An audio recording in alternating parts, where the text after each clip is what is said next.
Hello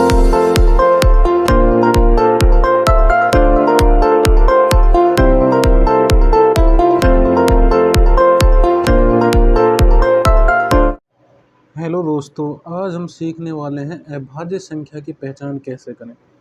देखिए, हमारे पास में चार संख्या दे रखी है, 161, 221, 287 और 397। अब इन चारों संख्याओं में से अभाज्य संख्या कौन सी है, उसकी कैसे पहचान करें, तो चलिए देखते हैं। तो सबसे पहले तो आपको अभाज्य संख्या के बारे में पता होना चाहिए कि अभाज्य संख्या होती क्या है। अभाज्य संख्या ऐसी संख्या होती है जिसमें स्वयं और एक के अलावा किसी भी संख्या का भाग न जाए, वो अभाज्य संख्याएं होती है। अब जैसे दो है, तो दो अभाज्य संख्या है, सबसे छोटी अभाज्य संख्या है। तो छोटी अभाज्य संख्या होती है उसको तो आप बता सकते हो कि जैसे 2 हो गया, 3 हो गया, 5 हो गया, 7 हो गया। लेकिन बड़ी जो संख्या होती है उनको आप कैसे बताओगे। जैसे 161 है, इसको डायरेक्टली आप कैसे बताओगे। तो इनकी पहचान करना आज हम सीखेंगे। तो सबसे पहले ये संख्या ले लेते हैं पहली 161। 161 को देखते हैं ये अभाज्य संख्या है या फिर भाज्य संख्या है। देखो, 161 से जस्ट बड़ी वर्ग संख्या देखो कौन सी है। वर्ग संख्या होती है 169। अब ये 169 कौन सी संख्या का वर्ग है, ये 169 है 13 का वर्ग। ये 13 का वर्ग है। तो 13 से छोटी सभी अभाज्य संख्याएं कौन सी हो गई, 2 हो गई, 3 हो गई, 5 हो गई, 7 हो गई और 11 हो गई। ये सभी 13 से छोटी अभाज्य संख्याएं होगी। अब इन सभी संख्याओं का 161 में भाग देके देखेंगे। अगर इनमें से किसी भी संख्याओं का भाग 161 में नहीं जाता है तो 161 अभाज्य संख्या है। और अगर इन किसी में से भी अगर एक संख्या का भाग भी अगर 161 में चला गया तो फिर ये 161 अभाज्य संख्या नहीं है। अब देखिए, इसमें जैसे 2 है, 2 का 161 में नहीं जा रहा क्योंकि इकाई अंक 0, 2, 4, 6, 8 नहीं है। 3 का भी नहीं जा रहा क्योंकि 3 में इनका योग 7 और 8 होता है। 5 का भी नहीं जा रहा क्योंकि 0 और 5 नहीं है। इसमें 7 का भाग जा रहा है, 7 दूनी 14 और 2 बच गए, यानी कि इसमें 161 में 7 का भाग चल जाएगा। 7 दूनी 14 और 7 दिया 21। तो अगर इसमें 7 का भाग चला गया तो ये एक अभाज्य संख्या नहीं है, अभाज्य संख्या नहीं है। आगे देखिए, दूसरी हम ले लेते हैं 221।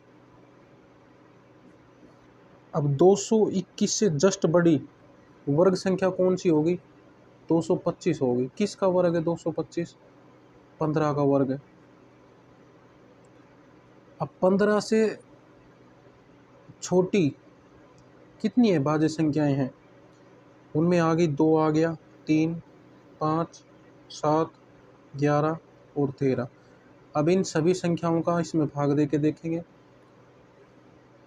देखते हैं कौन सी संख्या का जाता है।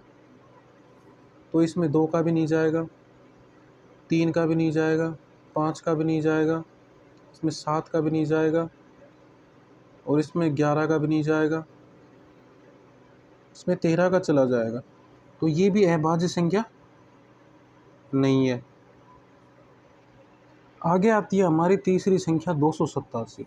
अब देखिए, 287 से जस्ट बड़ी वर्ग संख्या कौन सी होगी, ये होगी 289। कौन सी संख्या का वर्ग है, 17 का वर्ग है 289। अब 17 से छोटी सभी अभाज्य संख्याएं कौन कौन सी होगी, जिसमें 2 हो गया, 3, 5, 7, 11, 13, ये सभी संख्याएं होगी। अब देखो, 287 में इनमें से कौन सी संख्या का भाग जा रहा है, इसमें 2 का नहीं जा रहा, 3 का भी नहीं जा रहा, 5 का भी नहीं जा रहा, इसमें 7 का जा रहा है। इस संख्या में 7 का भाग जा रहा है, 7 चौक 28 और 7 एकम 7। तो ये संख्या भी अभाज्य संख्या नहीं है, अभाज्य संख्या नहीं है। अगली और लास्ट आती है हमारी 397। अब 397 से जस्ट बड़ी वर्ग संख्या कौन सी हो गई? 400 हो गई। कौन सी संख्या का वर्ग है? 20 का वर्ग है। अब उसके बाद में देखिए 20 से छोटी सभी अभाज्य संख्याएं कितनी हो गई हमारी? तो इसमें 2 हो गया, 3 हो गया, 5 हो गया, 7 हो गया, 11 हो गया, 13 हो गया, 17 हो गया और 19 हो गया। ये सभी। अब 397 में इन संख्याओं में से कौन सी संख्या का भाग 397 में जा रहा है? इसमें 2 का भी नहीं जा रहा, 3 का भी नहीं जा रहा, 5 का भी नहीं जा रहा, 7 का भी नहीं जा रहा, 11 का भी नहीं जा रहा, 13 का भी नहीं जा रहा और इसमें 17 का भी नहीं जाता, 19 का भी नहीं जाता। तो इसमें किसी भी संख्या का भाग नहीं जाता, अर्थात इसमें 1 और 100 के अलावा किसी भी संख्या का भाग नहीं जाता। तो ये संख्या कौन सी हो गई? ये अभाज्य संख्या है, अभाज्य संख्या है। तो ऐसे हम सभी अभाज्य संख्याओं की पहचान करें।